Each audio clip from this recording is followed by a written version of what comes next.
The fog rolling off the river in New Avalon, Pennsylvania, was so dense it muffled the city's sounds, pressing against the windows of the Blue Finch Bistro. Inside, the last notes of a saxophone had faded away, and the chairs were already stacked.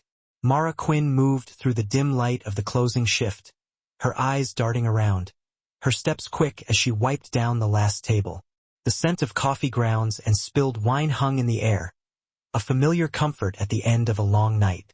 That comfort shattered with the sound of breaking glass, an explosive spray that wasn't a drop tray, but the entire front window collapsing inward.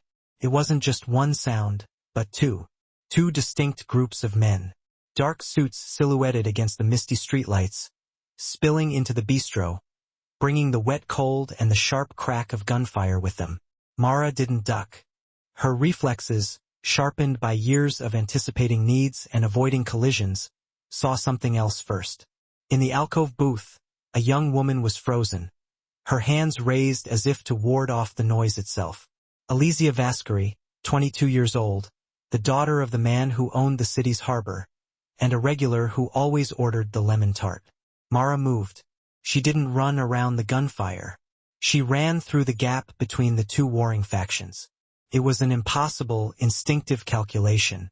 She crossed the open floor in 3 long strides, her body colliding with Alicia's, shielding her just as a bullet tore through the plush velvet of the booth, where the girl's head had been moments before. Down! Mara's voice was sharp, cutting through the panic. She didn't wait for a reply. She grabbed the front of Alicia's silk blouse and pulled. Both of them tumbled, sliding on the polished floorboards, skidding behind the solid oak of the main bar. The air was suddenly thick with the smell of cordite and shattered liquor bottles. "Are you hit?"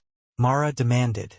Elysia was gasping, her eyes wide with terror, unable to speak. She was pointing at her own arm. It wasn't a bullet. A long, dark shard of the front window was embedded in her forearm, and blood was welling dark and fast. Mara ripped a clean linen tablecloth from the service stack. "Lights, kitchen. Kill the main lights." She yelled toward the back, hoping the chef hadn't already run. She wrapped the linen tightly around Elysia's arm, a makeshift pressure bandage. Outside the bar, the bistro had become a war zone. The pop, pop, pop of handguns echoed, punctuated by the heavier thud of a shotgun. Mara heard a click, the sound of a magazine being released, followed by the metallic snap of a new one locking in. She counted it. 1 reload, then another from the other side. They were settling in. That was when the front door burst open again. But this wasn't chaos. This was organized. Luca Vascari entered the Blue Finch like he owned the very air inside it. He was 32, and his face was cold, carved from the same stone as the city's oldest buildings. His team, dressed in identical black, fanned out, their movements precise, clinical. Luca's eyes swept the room, assessing the damage, the threats, the assets. His gaze locked onto the bar, and in that precise millisecond, Mara was already moving. She had assessed the new arrivals and knew they weren't the immediate enemy. But they weren't salvation either. They were just a different kind of danger. She kicked open the service door beneath the bar. Go now," she hissed, pushing Alicia ahead of her into the narrow corridor that led to the alley. As Mara shoved Elysia through the heavy metal exit door, she glanced back. Luca Vascari was watching her. His eyes, dark and unreadable, met hers across the ruined dining room. It wasn't a look of gratitude. It was an acknowledgement, a transaction. He saw her competence, and it registered on his face as a problem. The alley was slick with rain and fog. Alicia stumbled, still held tight by Mara. "This way, to the street," Mara urged, pulling her toward the sound of traffic. A shadow detached itself from the side of the dumpster. One of the gunmen from the first wave, escaping the new arrivals. He saw them and his weapon came up. Mara had no weapon. She only had what was in her hands. She had grabbed a heavy silver serving tray on her way out of the corridor, a reflexive action. She didn't hesitate. She hurled it frisbee style. The metal tray spun through the air, striking the man's extended wrist just as he fired. The shot went wide, whining off the brickwork. A second shot followed, this one from behind Mara. It was louder, more controlled. The gunman in the alley crumpled to the ground, his threat ending instantly. Luca Vascari stood at the alley's entrance, his own weapon still raised, smoke curling faintly from the barrel. Alizia made a sound, a choked sob, and her fingers dug into Mara's arm, gripping her tight, refusing to let go. The distant sound of sirens finally broke through the fog, growing closer. Red and blue lights began to paint the brick walls. The Strategic Crime Directorate. Federal. Luca lowered his arm, his focus shifting from the fallen man to Mara. He walked toward her, holstering his weapon, but not his authority. He stopped barely a foot away, his height casting a shadow over her. His gaze dropped to where Alicia was clinging to Mara, then rose back to meet Mara's eyes. "From now on," Luca Vascari said, his voice low and absolute, "you are under my protection." It didn't sound like a kindness. It sounded like a sentence. Before she could answer, flashes erupted from the end of the alley. The press, drawn by the sirens, were here. Cameras clicked, capturing the scene. The heir, the fallen man, the bloody daughter, and the waitress. Mara was illuminated, trapped in the sudden, harsh glare. One of Luca's men took her arm, not gently, pulling her toward a waiting black SUV. The world she knew, the quiet predictability of tips and closing shifts, dissolved in the span of 10 minutes. Inside the vehicle, the doors locked with a heavy, final thunk. The SUV pulled away from the curb, leaving the chaos behind. They drove in silence, crossing the iron bridge that spanned the dark river. The city lights were a blur through the armored glass. Alizia, seated between them, was still shaking, still holding Mara's hand. Luca finally spoke, his profile rigid as he stared ahead. "Your name?" It wasn't a question. Mara watched the lights of New Avalon pass by. "Quinn." Alicia leaned her head against Mara's shoulder. A small, desperate movement. She whispered, her voice cracking, "Please don't leave me." The sun rose over New Avalon, but it brought no clarity, only a harsh gray light that exposed the city's grime. Mara had been dropped at her apartment in the early hours with 2 Vascari guards posted in the hallway, their presence as suffocating as the fog had been. Sleep was impossible. The morning came with a sharp, official knock. It wasn't the Vascari family. It was the Strategic Crime Directorate. They didn't call it an interrogation room. It was a conference suite in a sterile downtown federal building, smelling of industrial cleaner and stale coffee. Mara sat opposite Agent Hale, a man whose suit was as bland and gray as the walls.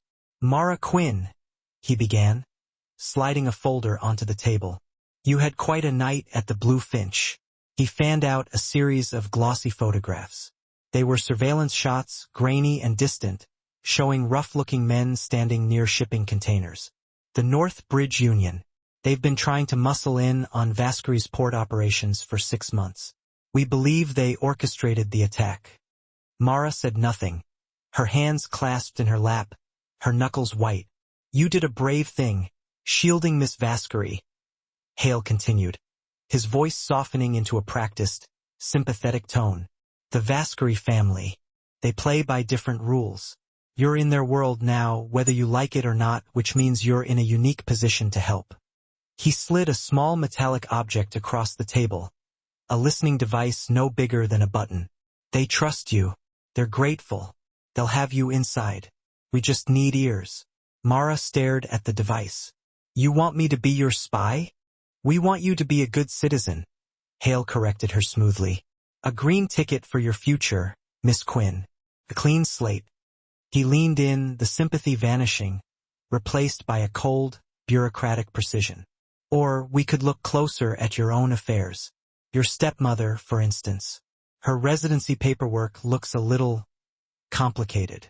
It would be a shame if she faced deportation over a clerical error."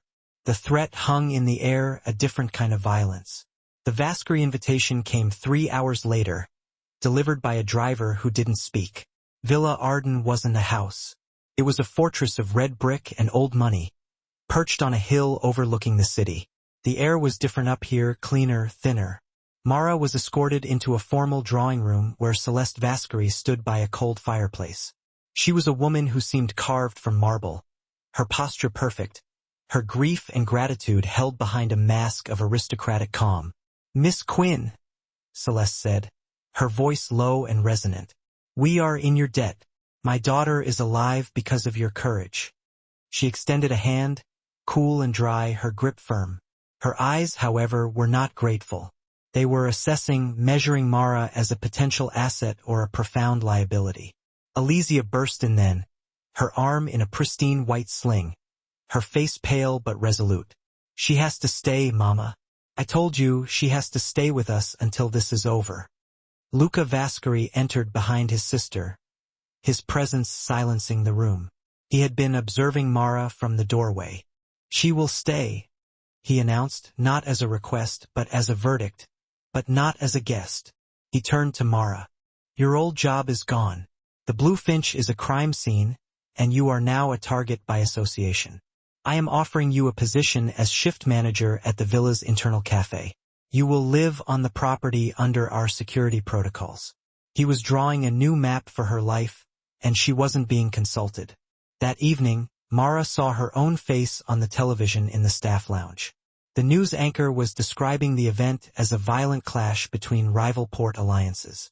They flashed her picture, a grainy security still from the bistro's employee files, and spelled her name wrong.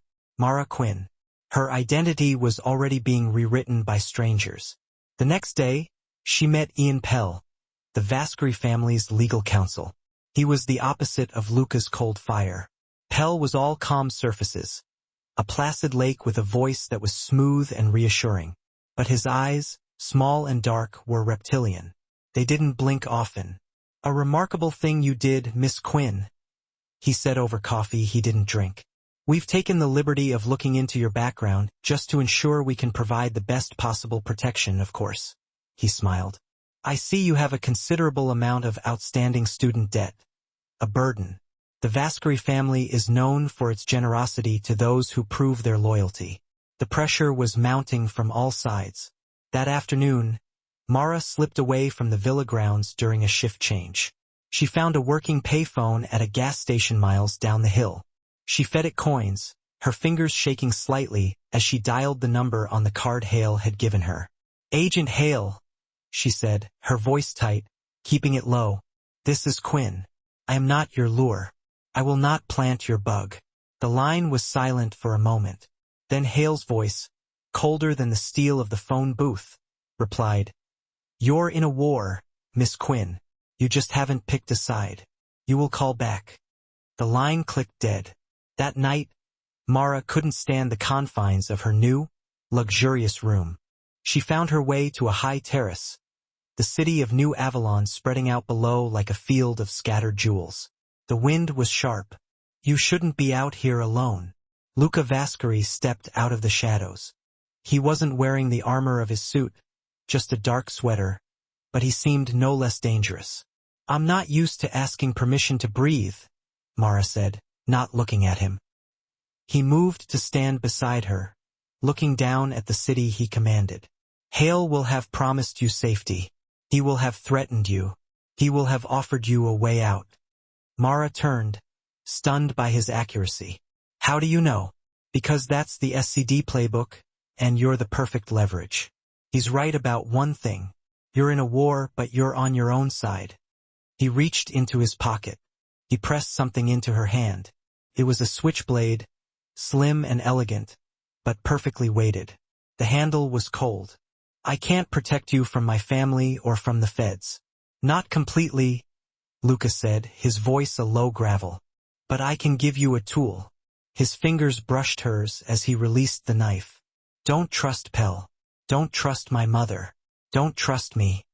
His eyes held hers in the darkness. "Trust no one but your intuition. It's the only thing that kept you alive at the Blue Finch." Life inside Villa Arden was a lesson in silent observation, a skill Mara Quinn had perfected long before she ever served a single drink. The Vasquez family operated on unwritten rules, on glances held a second too long, and on the static electricity of unspoken power.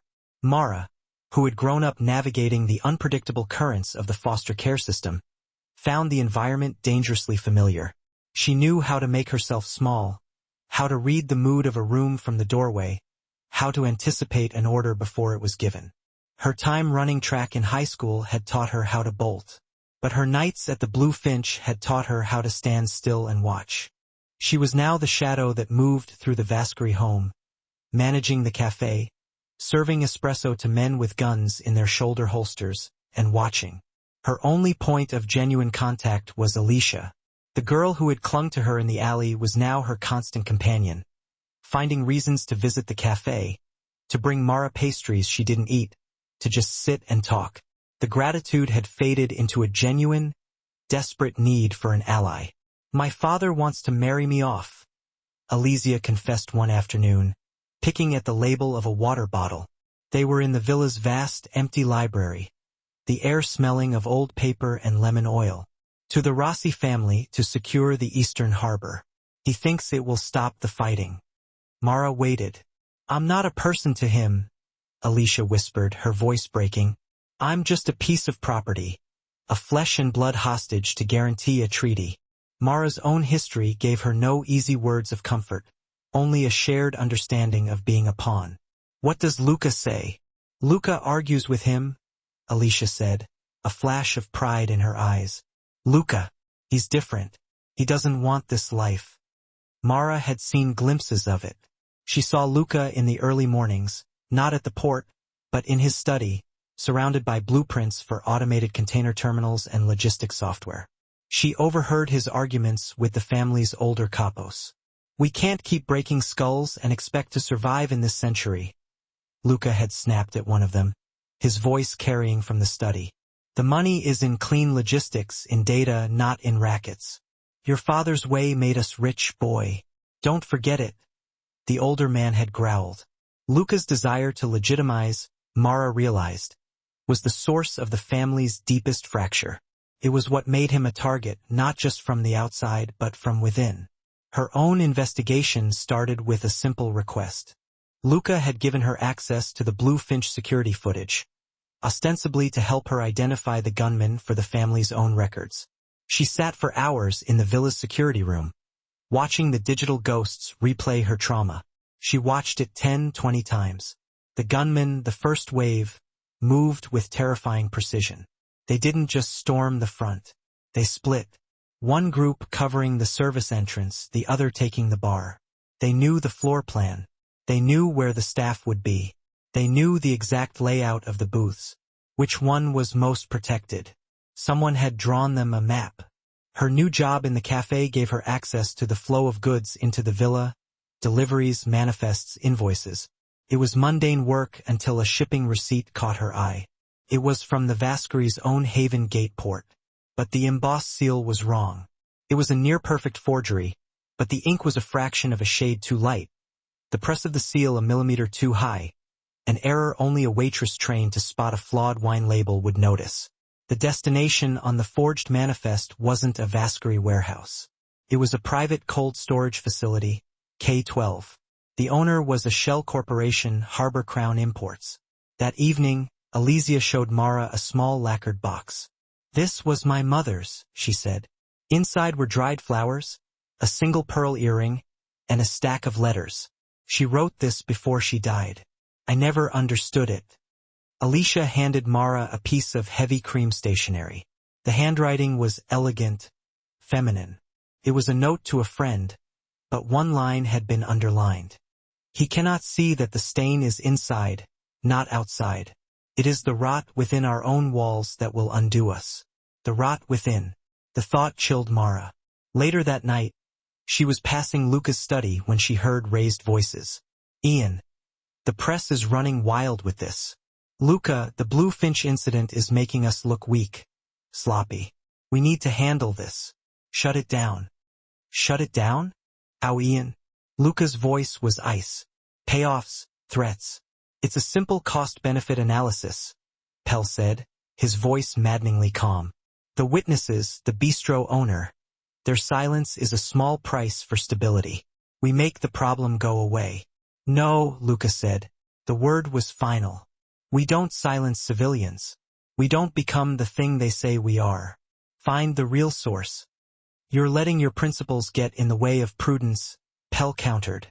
And you're letting your lack of them cloud your judgment. Get out. Mara slipped away, her heart pounding. It was the first time she had seen Luca openly defy the family's old methods. The first time she had seen the conflict with the placid, snake-eyed lawyer. She returned to her room, the silence of the villa feeling heavier than before. She locked the door, a flimsy gesture in a house like this. As she turned, she saw it. A white envelope slid silently under her door. Her name wasn't on it. She picked it up. Her fingers, which had been so steady serving coffee, were shaking. Inside was a single folded document. It was a copy of an official subpoena from the Strategic Crime Directorate, compelling Mara Quinn to appear before a federal investigative panel. But it wasn't a filed copy. It was a draft, a threat, a document that hadn't yet been officially served. It was a whisper in paper form, a perfect piece of psychological warfare. Agent Hale's cold voice echoed in her memory. Asterisk, you will call back. Asterisk, but was it Hale who had sent this? Or was it someone inside, warning her or trapping her? She was caught. A perfect pincer movement between two ruthless forces. The unsigned subpoena was a heavy secret. Mara folded it and hid it. Another piece of leverage someone held against her. Luca's advice echoed in her head. Asterisk, trust no one.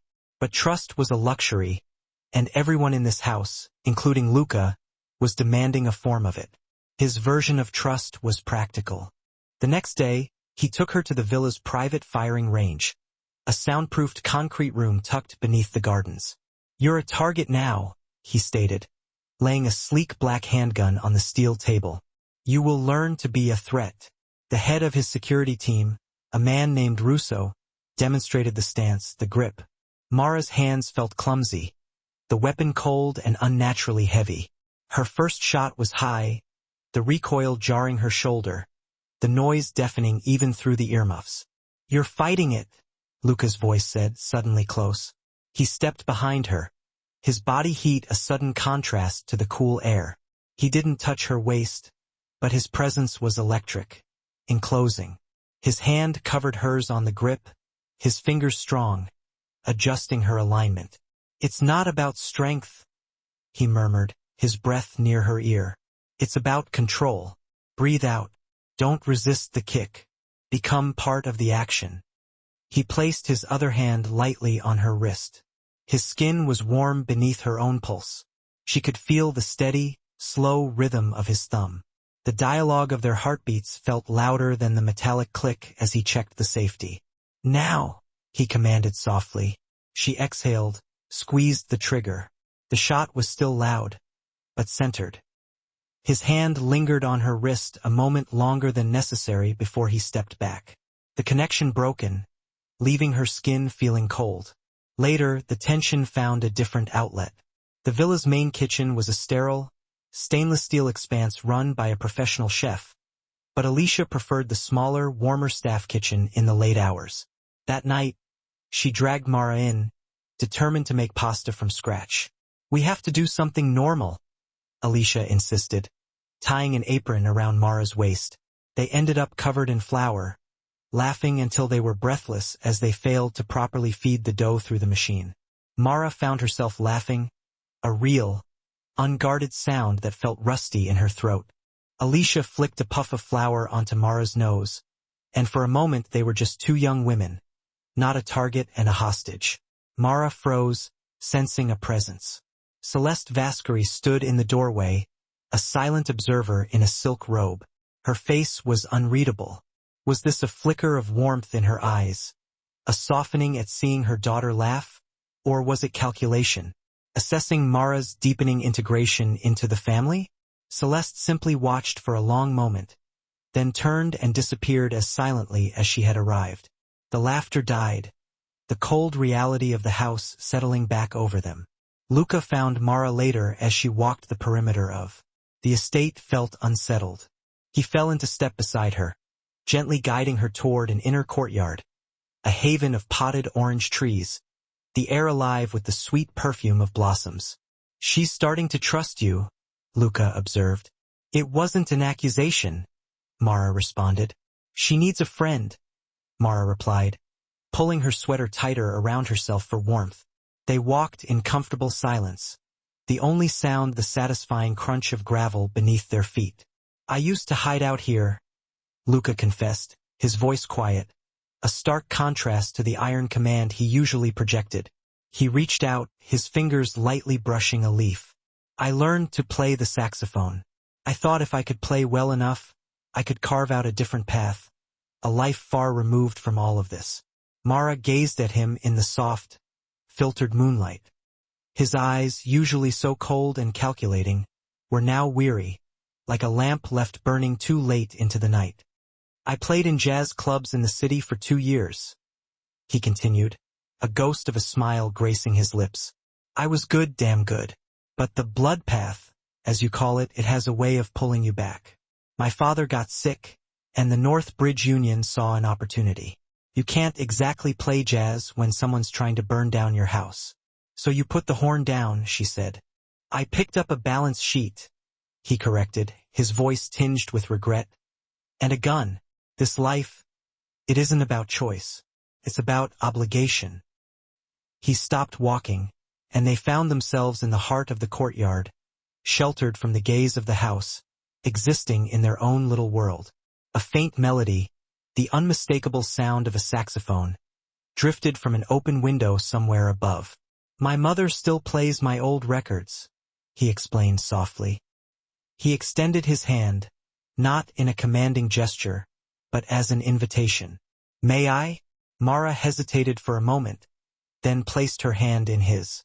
He led her, not into a formal dance, but a simple, slow sway, two souls moving to a rhythm only they could feel. In that moment, they were in an empty, unseen gymnasium, the polished floor reflecting the moonlight, creating a surreal glow. His hand rested on the small of her back, a point of solid, grounding warmth. Her hand was on his shoulder, and she could feel the barely contained tension in the muscles beneath his shirt.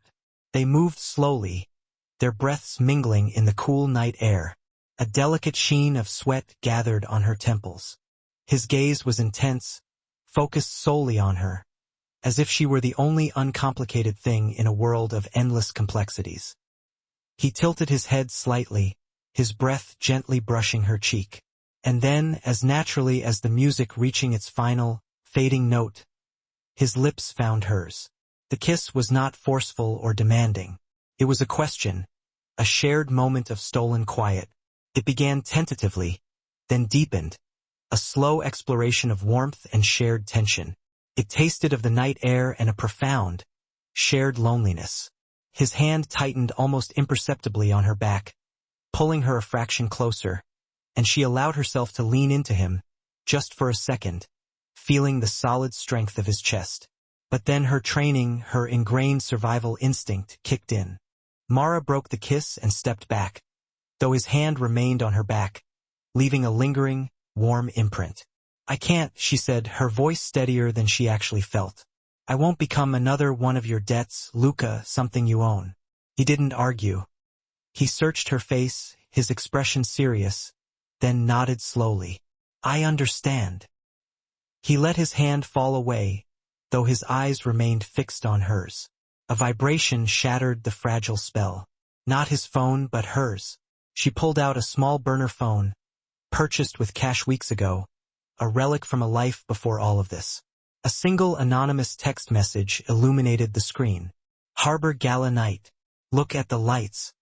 The fragile piece of the courtyard vanished. The next day, the external pressures returned with full force. Ian Pell requested a meeting with Luca, pointedly including Mara in attendance.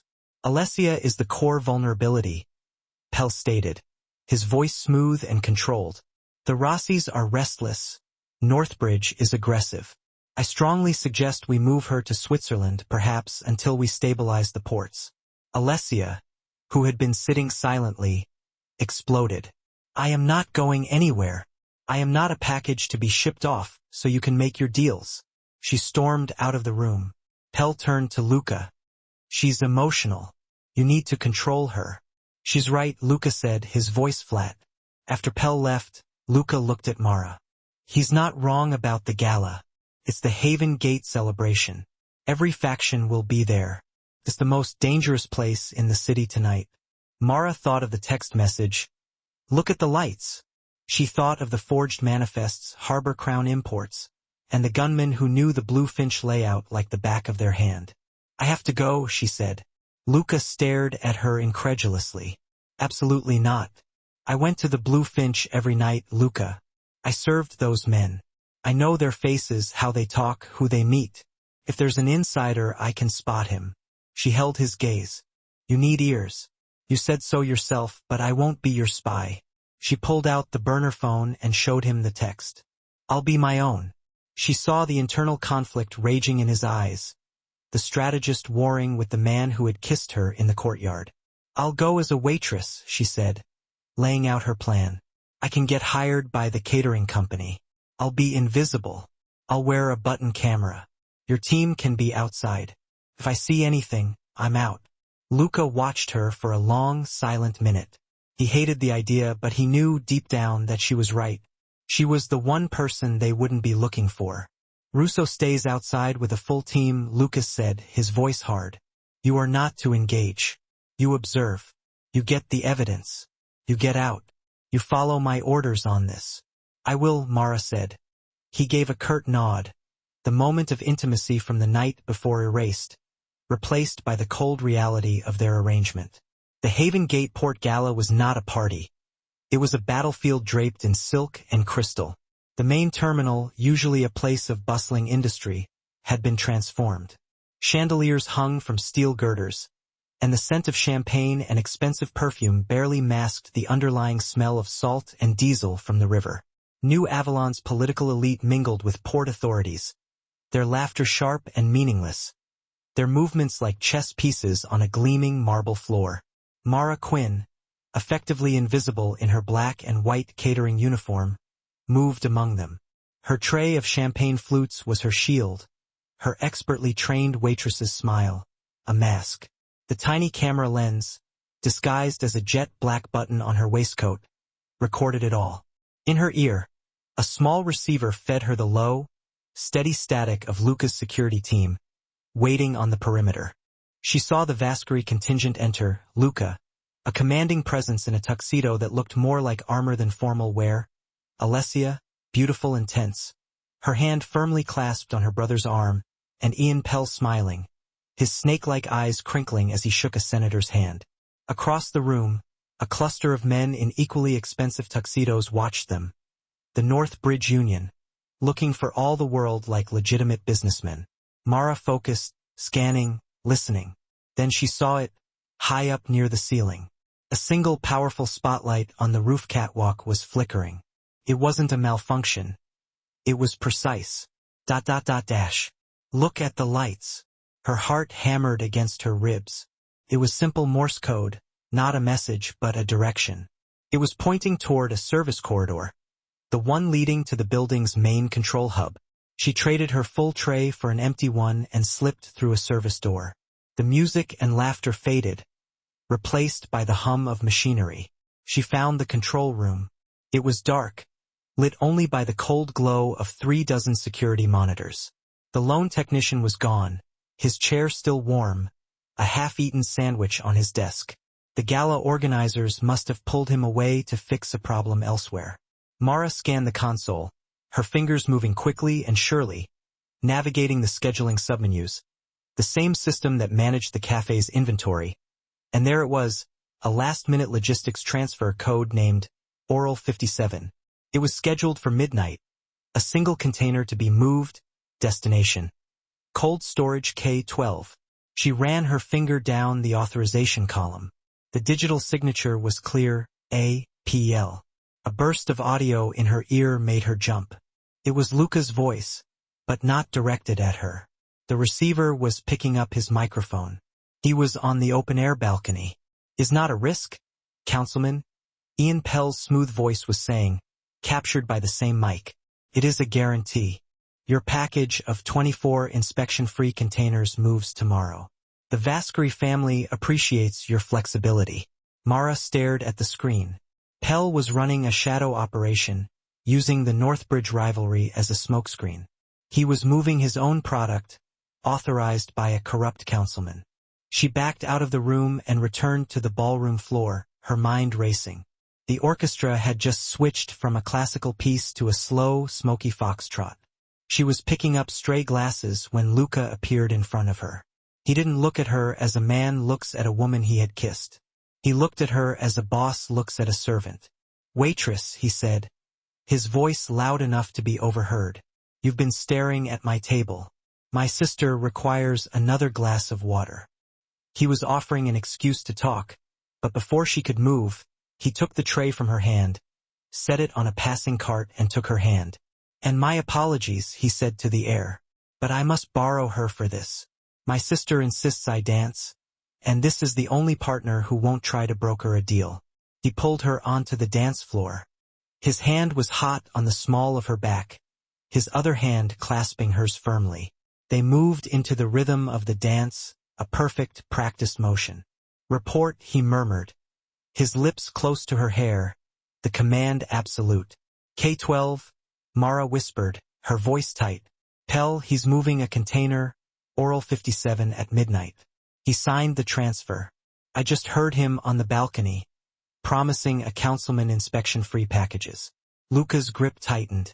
His expression didn't change, but she felt the muscles in his jaw clench. Their eyes met, her suspicion, his knowledge, fused in that single glance, solidifying into a plan. He didn't need to speak. He knew, and she knew that he knew.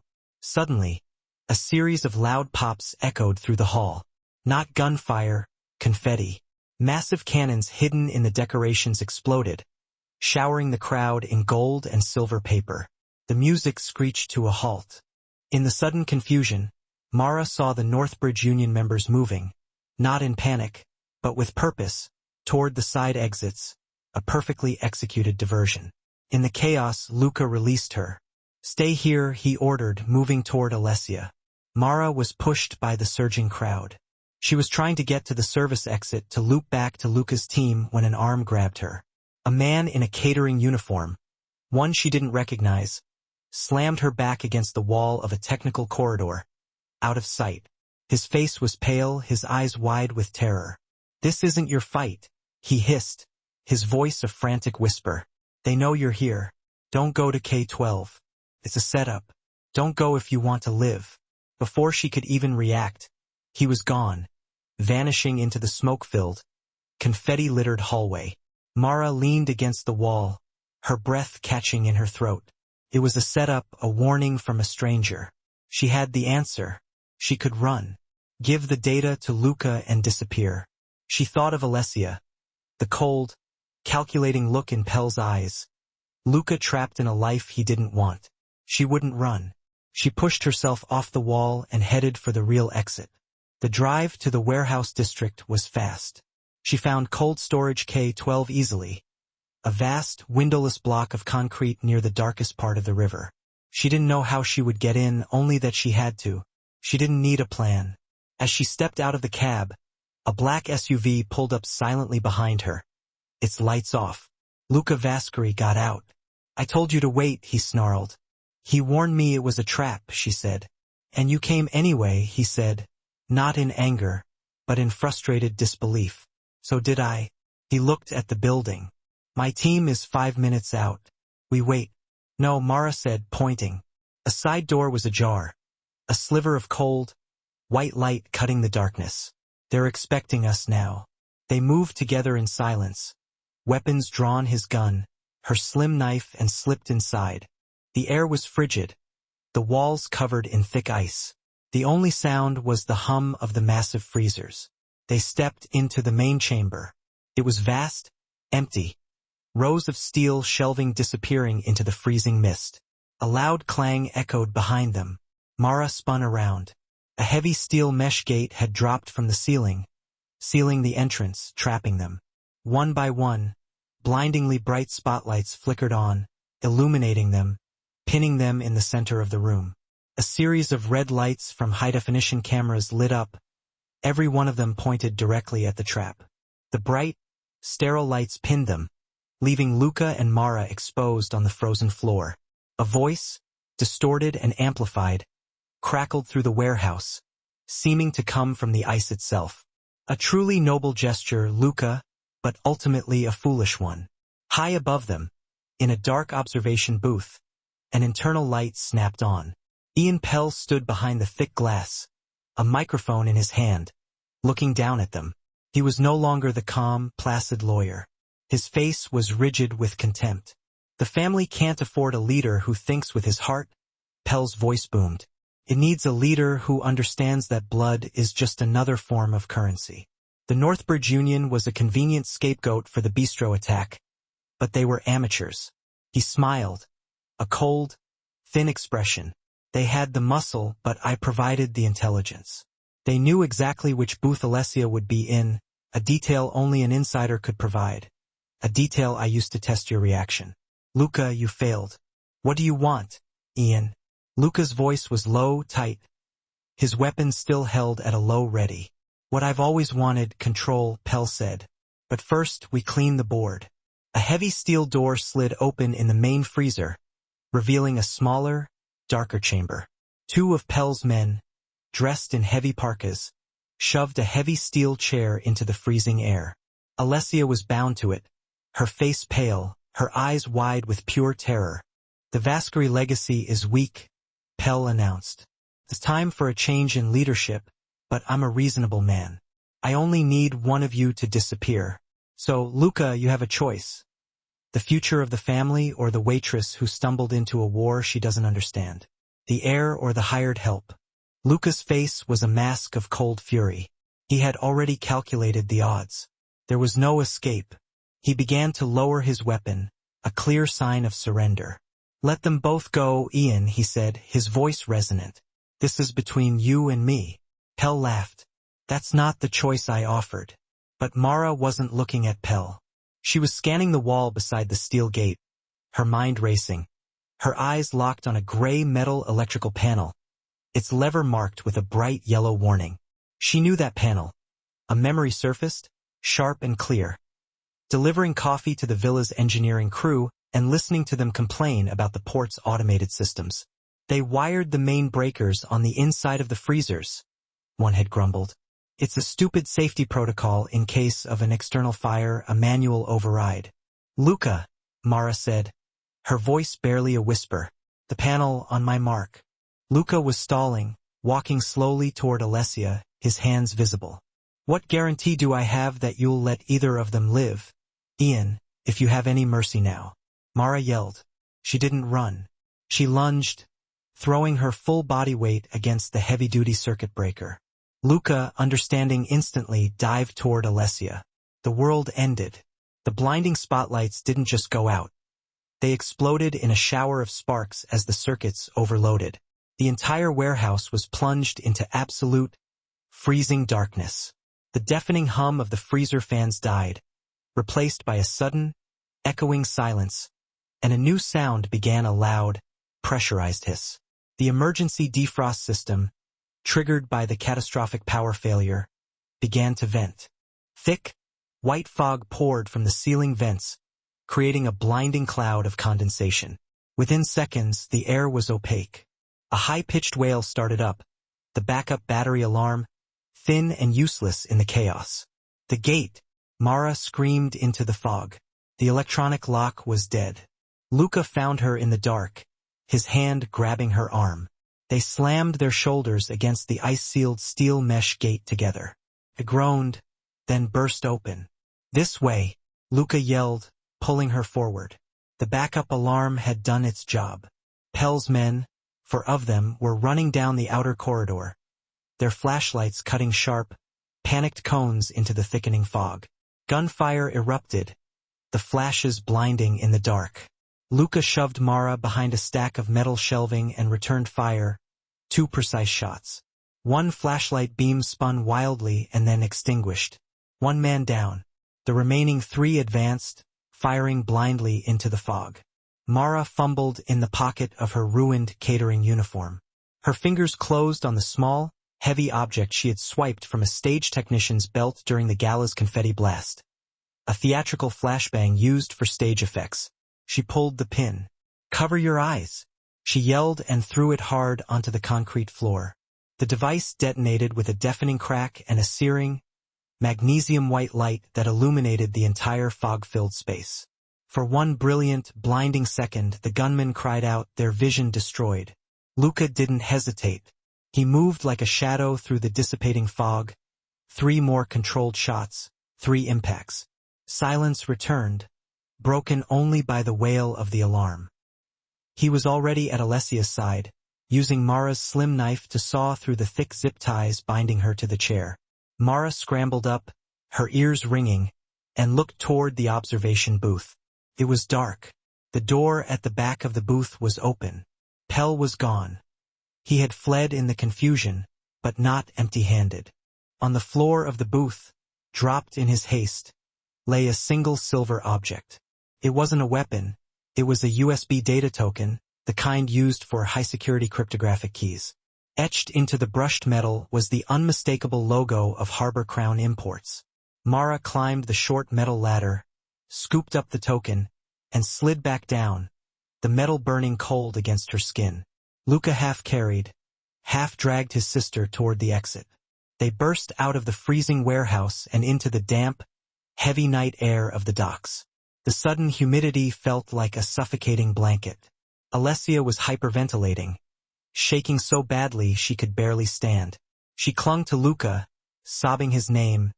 Then she saw Mara. She let go of her brother and threw her arms around Mara, burying her face in her shoulder. It wasn't the grip of a protected girl. It was the desperate, clinging embrace of a survivor, a sister.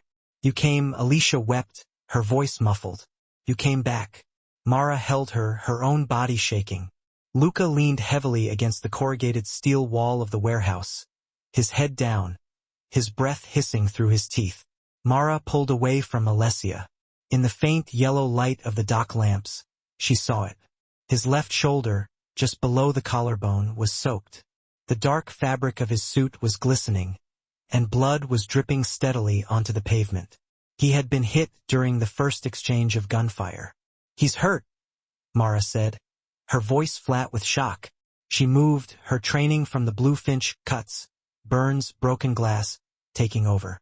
She tore a long strip from the hem of her own ruined shirt.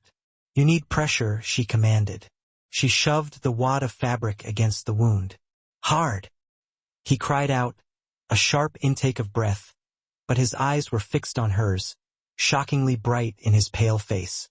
"Hold it," she ordered, pressing his own hand on top of the makeshift bandage. Her voice was sharp, angry, fueled by an adrenaline she couldn't control. Then it cracked, a tremor of raw fear breaking through. "Don't die on my watch, Vescarii." A slow, painful smile touched Luca's lips. He looked at her, his gaze unwavering, even as the pain washed over him. "I wouldn't dream of it, Quinn." The Turn River Motel was a necessary purgatory, a $10 an hour establishment smelling of damp carpet and chemical pine. Its only virtue was anonymity.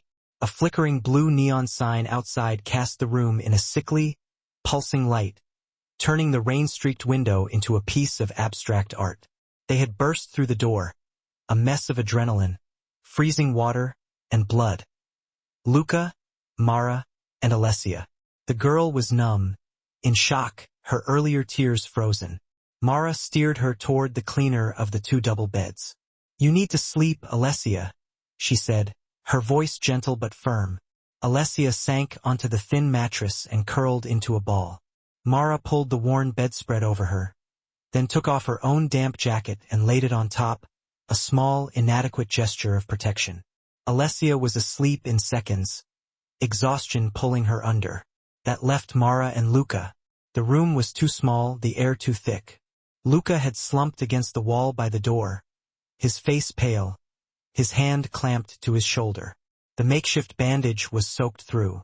Mara retrieved the motel's thin, threadbare towel and the ice bucket and went to the adjoining bathroom, a cramped space of cracked linoleum, and ran the tap until the water was cold. He followed her, moving stiffly. He leaned against the sink, bracing himself, the blue neon light painting his skin. The bathroom was small, steamy from the hot water they had run to try and warm their hands. The mirror was fogged. "I can do it," he said, his voice rough. "You're bleeding through your suit," Mara countered. She helped him peel the ruined jacket and the blood-stiffened shirt off his shoulder. The wound was angry, dark, but the bullet seemed to have gone clean through. She began to clean it, her movements economical, practiced. The adrenaline was still thrumming in her veins, a high-frequency vibration that made her hyper-aware of everything. The drip of the faucet, the hiss of the rain against the glass, the sudden sharp. He sucked in a sharp breath as the antiseptic made contact with the raw wound. "Hold still," she murmured softly. Her fingers remained remarkably steady, but his nearness was almost unbearable, suffocating him with her presence. She stood close enough that he could feel the warmth emanating from her skin, see the frantic pulse beating in her throat. He wasn't focused on the injury at all. He was completely engrossed in watching her, his intense dark eyes vulnerable, all traces of his usual authoritative demeanor gone, leaving only a stark, exposed vulnerability. Her fingertips brushed the edge of the wound, then involuntarily traced the smoother, older line of a scar that lay just below it. "Mara," he breathed, his voice raspy and strained. It wasn't a command or an order. It was a heartfelt plea. It was the sound of a man who had been holding the line, pushing himself to the limit for far too long. A man who had just witnessed his own sister bound to a chair inside a freezer. She stopped immediately. Her hand rested lightly on his shoulder. Her eyes locked with his in the fogged-up mirror. The intense tension that had been steadily building between them ever since the appearance of the blue finch, the shared danger they faced, the spark they felt in the courtyard. It all suddenly reached a breaking point. The fear and the adrenaline that had been coursing through her veins, finding no other outlet, transformed into a completely different kind of fire, an intense yearning. He turned to face her, his uninjured hand reaching up to cup the back of her neck, his fingers gently tangling in her slightly damp hair. He didn't pull her closer or force the situation. He simply held her there, giving her the opportunity, the space to back away if she chose to. She didn't. Instead, she leaned in towards him. The kiss was explosive and sudden. It wasn't the gentle, exploratory kiss they had shared in the courtyard. This was a full-on collision, desperate and immediate, a raw and undeniable affirmation of life. It was the distinct taste of the cold night air, of metal, and the salty tang of the river. His lips were demanding, and she met his intensity with equal force. His hand slid from the nape of her neck down her back, spreading wide, pulling her flush against his body. She could feel the hard, controlled power of his muscular build, the frantic, rapid beat of his heart pounding against her own chest. Her hands, one still clutching the damp cloth, moved up to frame his face, her thumbs gently brushing against the sharp, defined line of his jaw. The kiss deepened, becoming breathless and hungry. His hand moved back to her shoulder. Locating the ragged edge of her torn shirt, he tugged on it. The damp fabric slid down her skin, peeling away and falling from her shoulder like a wet leaf. They stopped, breaking the kiss but not the physical contact. They stood forehead to forehead, breathing the same air, their bodies trembling slightly. The only sound that could be heard was the steady drum of the rain against the window, effectively isolating them from the rest of the world. "I am here," he breathed, his voice ragged and hoarse. "You're safe," she whispered back in response. The blue neon sign outside buzzed intermittently, casting its cold, eerie light across the motel room floor. The rain lashed against the window, a steady rhythmic rush filling the space. Under a single thin blanket, two figures lay wrapped tightly together, the pulsing blue light from the neon sign sweeping across their faces like a silent metronome in the long, dark quiet of the night. Morning arrived, gray and unforgiving. They were dressed and sitting at the small, cheap laminate table by the window, a laptop open between them. The intimacy of the night before had cooled, replaced by the hard, focused reality of the morning after. The air felt different, not tense, but bonded, focused. Mara spoke first, her voice practical as she sipped the terrible motel coffee. That, she said, avoiding his gaze, was adrenaline, shared trauma, cannot be allowed to cloud the plan. Luca looked at her intently. He recognized the wall she was already rebuilding around herself, the same one he himself lived behind. He respected it. He reached across the table, not to take her hand, but to close the laptop. He leaned in and placed a gentle kiss on her forehead, a gesture of understanding and acceptance. The plan first, he agreed. He reopened the laptop and inserted the silver token. Took him less than 10 minutes. The drive wasn't just a ledger. It was a comprehensive communications hub. Ian Pell, Luca said, his voice hardening as he scrolled through the data. He was involved in moving far more than just contraband. He was selling sensitive information. Mara leaned closer, reading over his shoulder. She saw encrypted emails, transfer logs, and details of offshore accounts. She also saw payments originating from Harbor Crown Imports, authorized by Pell himself, and she saw where the money was ultimately going not to the Northbridge Union, but to a series of shell companies. Run a trace on those accounts, Mara said, her mind instantly clicking back into analytical mode.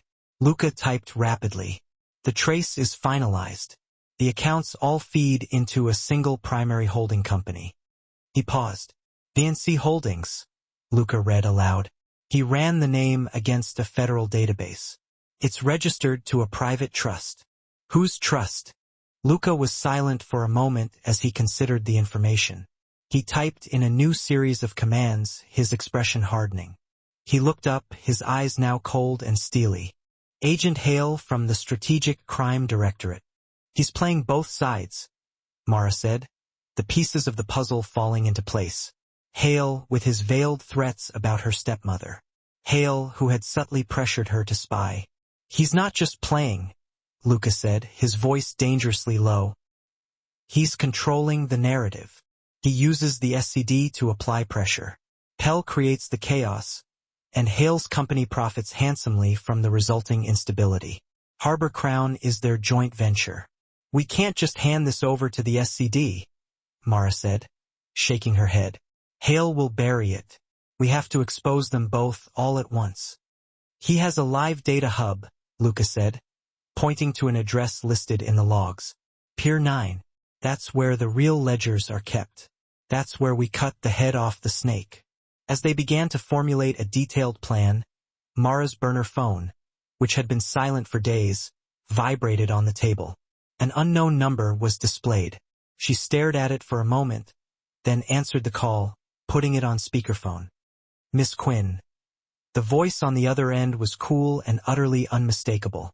Celeste Vasqueri, I trust you are unharmed. There was a beat of silence. Luca's personal security team has been compromised. Pell had them on his payroll. Mara and Luca exchanged a quick, locked glance. They were completely, terrifyingly alone. I am sending one man I trust to you, Celeste continued, her voice devoid of emotion. But if you find yourself in a position where you must make a choice, you save my daughter first, above the rest of us. We will settle our own accounts later. The line clicked dead. Pier 9 wasn't the old, rust-stained port of Luca's father's time. It was a modern cathedral of glass and steel, a testament to Luca's own work, run by automated cranes and a skeleton crew. They moved under the cloak of darkness at 4 a.m., during the precise 20-minute window of the shift change, when the automated systems paused briefly for manual diagnostics. The team consisted of 3 individuals. Luca, his left shoulder stiff and heavily bandaged beneath his dark coveralls, was the strike force. Alesia, her face pale but her eyes filled with determination, was the decoy, and Mara was the ghost moving unseen. They breached the perimeter fence at the water's edge. You know the plan, Luca said, his voice a low, raspy growl. Go. Alesia nodded once, clutching a fake digital manifest, and walked, deliberately not ran, toward the central server hub. Mara broke to the left, heading for the enormous, dark skeleton of the primary gantry crane. Luca moved stealthily toward the security office, the cold safe. Mara began to climb, The wind blowing off the river was fierce, whistling through the steel struts of the crane and trying to rip her from the maintenance ladder. She ascended into the inky darkness, a small figure moving against the backdrop of the massive machinery. She knew the layout of the crane, not from blueprints, but from obsessive observation over time. She reached the operator's cab, a glass box suspended 100 feet in the air. Below, the pier was a grid of lights and long shadows. She observed the patrol cameras, sweeping back and forth in predictable 30-second arcs. She knew their blind spots, a pattern she had memorized from studying the forged manifests. She hooked her safety line in place and swung out, bypassing the cab entirely, and continued climbing even higher toward the massive communications array at the very peak of the crane. Below, Elysia entered the server hub. A lone night shift technician looked up, visibly annoyed. "This area is restricted during diagnostics," he stated. "Emergency manifest," Elysia said, her voice sharp and authoritative, as she held out the data pad. "Harbor Crown imports.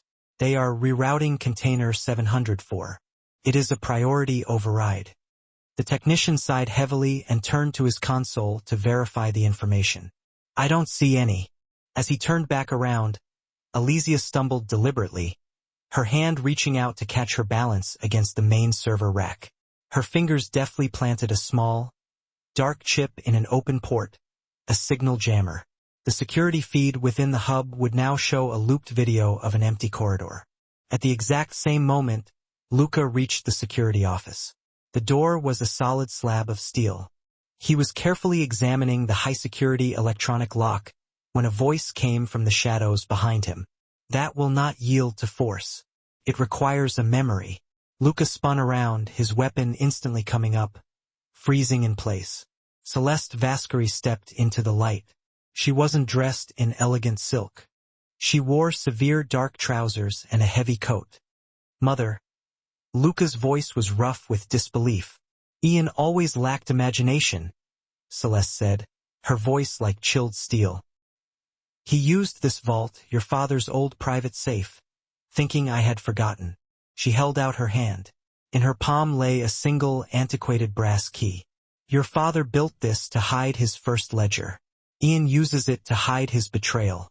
Luca took the key from her. "You knew? You let this happen?" "I knew Ian was a viper," Celeste said, her gaze unwavering. "I knew he was working with someone on the outside, but I couldn't move against him without proof that would satisfy the old guard. I had to let him overplay his hand." She looked up toward the dark crane towering above them. "I needed an outsider. Someone clean. Someone desperate enough to burn it all down. You brought her to me, Luca." Luca turned quickly, the key now feeling hot in his hand. He unlocked the electronic panel, then inserted the brass key into a hidden manual lock. The vault door hissed open smoothly. Inside was the cold safe, an air-gapped server pulsating with its own internal light. He plugged in a hard drive. Data began to flood the system, the real ledgers, shipping manifests, and audio files, encrypted recordings of every transaction between Pell and the Strategic Crime Directorate. A sudden, blaring alarm shattered the night silence. The jammer chip had failed. "He is here," Luca said, looking at a secondary monitor. He saw a convoy of black SCD vehicles, lights flashing, pouring onto the pier. Agent Hale stepped out, his suit immaculate even at this hour, flanked by a dozen heavily armed agents. "Secure the data hub. We are seizing all evidence related to the Vascari investigation." "He's not seizing," Celeste said, her voice grim. "He's erasing." High above, Mara watched the raid unfold. Hale's team was storming the server hub. They would wipe the drive clean before Luca could escape. This was the trap. "Luca, get out!" she yelled into her comm. "Plan B, Mara." Luca's voice crackled back. "The antenna I am sending the data to, you now broadcast it. Broadcast it all." "Where?" Mara shouted, the wind tearing at her hair. "The Shoreline Ledger, the independent press." Now in the crane operator's cab, her laptop screen lit up, indicating the file transfer had begun. Mara climbed to the crane's absolute peak, to the powerful transmitter. She plugged her laptop into the mainframe, her fingers flying across the keyboard, rerouting the port's primary signal. She wasn't just uploading data. She was creating a live public data stream. Suddenly, the entire pier was plunged into complete darkness. The main power had been cut, leaving only the flashing red and blue lights of the SCD cars to illuminate the scene. "Elysia to the water!" Luca yelled. Elysia was already running, sprinting for the exit, when a figure stepped out from between two shipping containers, grabbing her and pulling her back. A gun was pressed to her head. Ian Pell. "Luca!" Pell screamed into the darkness, his voice manic. "Stop the broadcast or she dies. Stop it and give me the Harbor Crown data token, the one from K-12. A trade." Luca and Celeste froze, trapped on the catwalk. High above, Mara saw it all unfold. Pell was standing directly below her, using Elysia as a human shield. "Mara, no!" Luca shouted, knowing her position. "I have it, Ian." Mara's voice boomed out, amplified by the crane's external address system. She was invisible in the darkness. "Let her go. The token is here." She held up the small silver token, letting it catch the blue flash of a patrol car light. "Throw it down!" Pell screamed. His gun jammed tighter against Elysia's temple. "She goes first," Mara shouted back. "Send her to her brother." Pell hesitated, calculating. He needed that token. It was the key to his offshore accounts. He shoved Elysia hard toward Luca. "Now the token." Mara leaned out of the cab, her arm extended. "It's all yours," she said. "Aim and catch." She didn't throw the token. Her hand, steady and sure, slammed down on the manual release lever for the primary cargo hook. It wasn't a subtle move, it was an execution. The massive 30-ton steel hook and cable assembly, invisible in the complete darkness, dropped from the sky. It didn't hit Pell directly. It struck the concrete 2 feet beside him with the force of an explosion. The sound was a deafening crack as the pier itself shuddered. The concrete shattered, sending a lethal spray of debris sideways. The shock wave alone threw Pell 10 feet, slamming him into a shipping container. His gun flew from his hand, skittering uselessly into the dark water. The drop of the 30-ton hook felt like an earthquake. The pier shook violently, and the night was ripped apart by the sound of a thunderclap as concrete and steel collided. The chaos was absolute. Pell's private security, hired for the betrayal, now fought with the only loyalty they had left, to their own escape. Agent Hale's SCD team, reeling from the audio blast, tried to secure their primary objective, the data. And Luca, with Elysia and Celeste behind him, fought to hold the line. It was a 3-sided war raging in the darkness, lit only by muzzle flashes and the strobing blue and red lights of the SCD vehicles. Above it all, Mara saw Agent Hale break away from his men. He wasn't looking at Pell. He was looking up at the massive transmitter array on the crane's arm, the source of his downfall. The broadcast was still streaming. He raised his rifle, aiming at the delicate antenna. "No, you don't," Mara breathed. Hale fired. Bullets sparked against the steel centimeters from the transmitter. He was adjusting his aim. Mara didn't hesitate. She grabbed the emergency zip line, the one used for maintenance, and hooked herself on. She launched herself from the cab, a black shadow descending from the sky, sailing over the firefight. She landed hard on the flat roof of the security hub, rolling to absorb the impact, right into the middle of Hale's command unit. Before they could even register her presence, she was already moving. She slammed into Hale not to fight him but to pass him. In the instant of collision, her hand, quick as a viper, shot out and ripped the magnetic ID card from his tactical vest. She was gone before he could even turn, rolling off the roof and dropping behind a massive power generator. Hale, furious, turned back to the antenna. Mara was already at a wall terminal, the pier's public address system. She swiped Hale's card. The panel beeped. Access granted. She plugged in the audio file Luca had pulled from the cold safe and slammed the broadcast all button. A sound even louder than the gunfire boomed across the entire New Avalon port. It was Ian Pell's voice, cold and clear from the recording. I guarantee, Councilman, your package of 24 inspection-free containers moves tomorrow. Then, Agent Hale's voice joined it. The Vasquez family is the past. Harbor Crown is the future. My future. The shooting sputtered, then stopped completely. Hale's own men lowered their weapons, staring at their commander, whose corrupt voice was now echoing off every container. And the witnesses, the night shift, the dock workers who had been huddled behind the gates watching the raid, they stepped out, drawn by the audio. One by one, they raised their cell phones. Dozens of small blue lights lit up the darkness, a sea of digital witnesses. The public was now the jury. Pell saw it. He knew it was over. He scrambled up, his face a mask of primal fury. He had lost his gun, but he still had a knife. In one desperate, fluid motion, he grabbed Elysia, who was moving toward her mother. He spun her around, locking his arm around her throat, the flat of the blade pressed hard against her cheek. Stop it. Stop the recording. He shrieked, his voice cracking. I will kill her. I swear to God, Luca, I will end your line right here. Celeste Vasquez stepped forward, her face calm. She walked past the SCD agents, past the stunned dock workers, into the center of the standoff. She held up her right hand and, with a deliberate, graceful motion, pulled the heavy Vasquez signet ring from her finger. She tossed it onto the wet concrete, where it spun, catching the light. You want the throne, Ian? Her voice, quiet but absolute, carried in the sudden silence. You want the family? Then step over my body and take it. It was both a death sentence and a challenge. Pell stared at her, momentarily mesmerized by the act. That was all Luca needed. He didn't reach for his gun. This was blood. He launched himself at Pell. It wasn't a fight. It was a desperate, brutal brawl. They crashed onto the pavement, rolling over broken glass and spent casings. Luca, his wounded shoulder screaming in pain, was driven by pure, cold rage. Pell, fighting for his life, was a cornered animal. Elysia was free, scrambling away from the chaos. Mara moved toward her but saw Luca falter.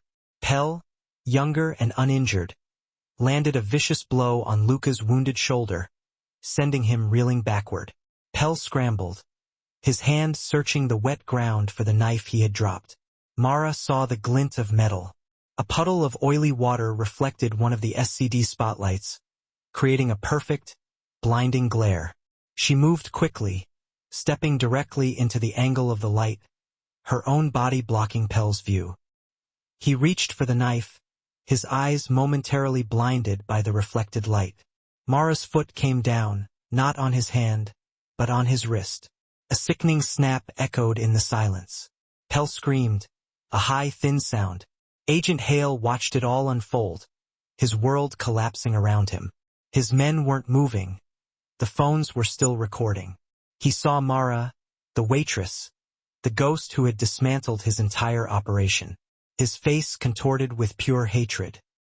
He raised his sidearm, his last act of defiance, and aimed it directly at Mara's back. SCD, drop your weapon. The shout was new and authoritative. Hale froze. From the edges of the crowd, emerging from the dock workers, a team of 6 men in practical gear moved in, their weapons trained on Hale. They didn't have SCD markings. Internal Affairs, their leader said, flashing his badge. Agent Hale, you are under arrest for conspiracy, extortion, and attempted murder. The evidence, I believe, is now public. Hale looked at the IA team, then at the ring on the ground, then at the wall of cell phones. He let his weapon clatter to the ground. Celeste Vasquez nodded once to the IA leader. Your invitation was timely. In the chaos of Hale being cuffed, Pell saw his last chance. He clutched his broken wrist and ran. He sprinted not for the gate but for the water. A small, high-speed motorboat was tied at the pier's edge, his personal escape route. He leaped into it, his good hand fumbling with the ignition. The engine roared to life. He was escaping. Mara was already sprinting, not after him, but to the gantry crane's emergency ground controls. The generator was still running. She knew the pier's container grid by heart. Pell's boat shot out into the channel. He looked back, his face a mask of triumphant hatred. Mara slammed her hand on the panel. The crane, a sleeping giant, screamed to life, its massive hook assembly lurching into motion.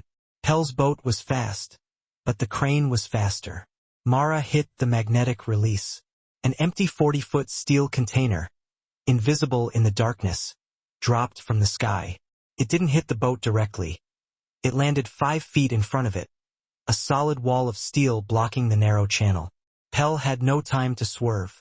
The motorboat slammed broadside into the container with a sickening crack of fiberglass. The engine died. The boat, broken and wedged, was hopelessly mired. Silence. Mara walked to the crane's main spotlight control and flipped the switch. A single, blinding beam cut through the night, illuminating the pathetic scene. Ian Pell on his knees in his ruined boat, clutching his broken arm, trapped. Luca walked to the water's edge, his gun now steady in his hand. Celeste stood beside him. This was the moment, the old way, the Vasquez justice. A single shot in the dark and it would all be over. But Celeste put a hand on her son's arm, stopping him. She turned. She didn't look at Luca. She looked past him, toward Mara, who was walking back from the control panel, her face smudged with grease, her eyes hard. "He is Vasquez business, Miss Quinn," Celeste said, her voice clear in the night air. "But you have bled for this. You have earned a voice." She nodded toward the broken man in the boat, pinned by the spotlight. "What is your justice?" The spotlight held Ian Pell, a prisoner in his own escape boat. Luca Vasquez stood at the edge of the pier, the embodiment of Vasquez justice, his weapon heavy in his hand. The night air was thick with the smell of ozone and the river, waiting for the final gunshot. Celeste Vasquez had given the choice to Mara. Mara looked at Pell, the architect of her trauma, the man who had put a target on her back and a knife to Elysia's throat. The old law of the harbor demanded his blood. But Mara hadn't survived this long by following the old laws. She looked at Celeste. "The Vasquez law is yours," Mara said, her voice steady and carrying over the water. "But the crimes he committed, the conspiracy, the corruption, those belong to the city. The data is public. The dock workers are witnesses. Let the internal affairs agents take him. Let him answer to the light, not be erased in the dark." She turned to the IIA team leader, who was watching the scene, stunned. "He is all yours." A heavy silence fell. Luca looked at his mother. Celeste Vasquez, the woman of iron, held Mara's gaze for a long, unreadable moment. Then, she gave a slow, deep nod. The decision was made. The family wasn't just cutting out the rot. It was choosing a new way to heal. The internal affairs agents moved forward, their handcuffs ready. As Pell was dragged away, screaming threats, Elysia ran to Mara. She didn't offer a simple thank you. She threw her arms around her, a desperate, shuddering embrace. "You didn't just save me that night," Elysia whispered, her voice cracking. "You saved all of us. You liberated this family, Mara." Luca joined them. The adrenaline was fading, leaving bone-deep exhaustion in its wake. He looked at Mara, his gaze stripped of all pretense. "In the old country," he said, his voice low, "there was a title, the Umbra, the Shadow, an independent council, an outsider bound not by blood, but by respect. Luca, who had the ear of the dawn and possessed the power to veto any decision born of vengeance, looked intently at Mara. "I am offering you this role," he stated with sincerity. "Stay, Mara. Be the conscience I cannot afford to be, but the one I desperately need to have around." Weeks later, the Blue Finch Bistro was no longer a grim reminder of violence and crime. Instead, it was a cherished memory resurrected. The new glass windows shimmered, reflecting the light. The wood surfaces gleamed with a fresh polish, and the enticing aroma of coffee and lemon tarts had triumphantly displaced the lingering scent of cordite. It was well past midnight. The chairs were neatly stacked upon the tables. The lights were dimmed to a soft glow, and a mellow, smoky saxophone tune resonated softly from concealed speakers. Luca sat alone at the bar, patiently waiting. Mara emerged from the kitchen, diligently wiping her hands on a crisp, clean apron. He gently pushed a small glass across the polished surface toward her. She, in turn, reciprocated the gesture, sliding one toward him. Their hands met in the middle of the bar, a fleeting, tender touch. The rims of the glasses touched, creating a quiet clink that punctuated the warm silence. "To new beginnings," Luca toasted, his voice low and heartfelt. "To clean ledgers," Mara replied, a delicate smile gracing her lips, hinting at a hopeful future. She deliberately set her glass down, but her hand remained, not retreating as expected. Slowly and with a deliberate intent, she placed her hand over his on the polished bar top. His fingers, strong and warm, responded in kind, turning to gently interlace with hers. He leaned forward, closing the distance between them. This kiss was a far cry from the desperate, rain-soaked collision at the desolate motel. It was slow, deliberate, deep, and filled with a quiet certainty.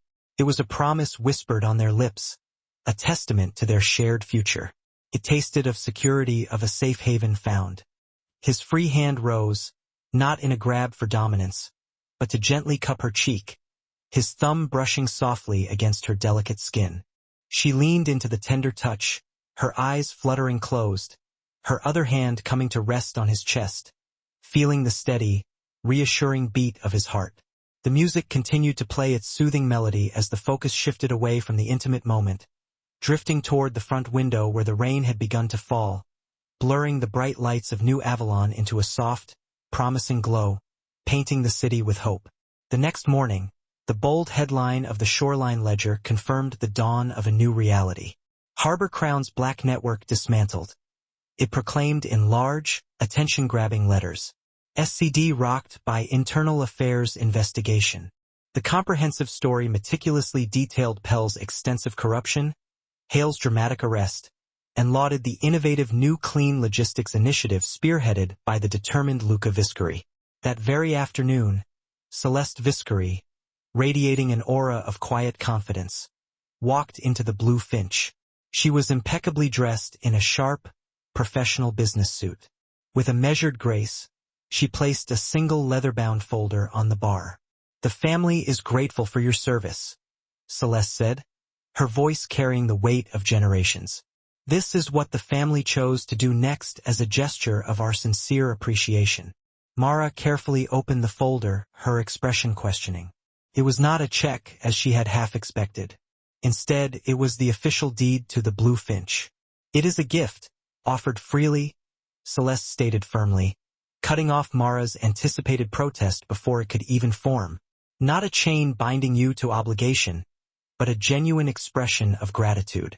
What you choose to do with it is entirely your own choice, unburdened by expectation." As Celeste departed, Alicia burst through the doors, waving a laminated menu like a triumphant banner. "If you are officially the boss now, then I am formally applying for a job," she announced, her face beaming with unrestrained excitement.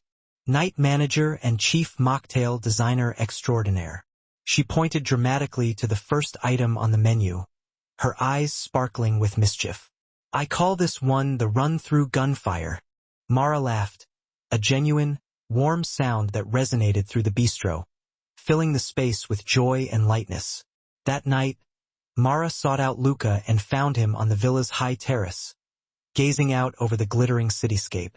She held a single piece of paper in her hand, her expression serious. "I will accept the role of Umbra," she stated, her voice clear and resolute.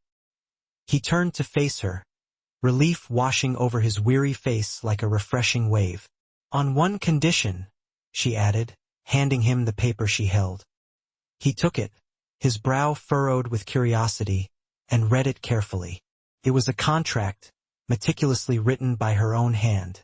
At the bottom was a single, non-negotiable clause, underlined for emphasis. "The Umbra retains the absolute and final right to veto any action, physical or financial, deemed by her to be an act of senseless, avoidable bloodshed." He looked up from the paper, his eyes filled with a profound respect and a dawning understanding. "This is the new moral line for the family," he declared, his voice filled with conviction. Without hesitation, he signed the document, sealing their agreement. Mara turned back, her gaze drawn to the mesmerizing city lights spread out before them like a celestial map. The air was cool and carried the scent of rain. She did not hear him approach, lost in her contemplation, but she felt his comforting warmth as he drew near. Luca stepped silently behind her, wrapping his strong arms around her waist, pulling her back gently against his chest.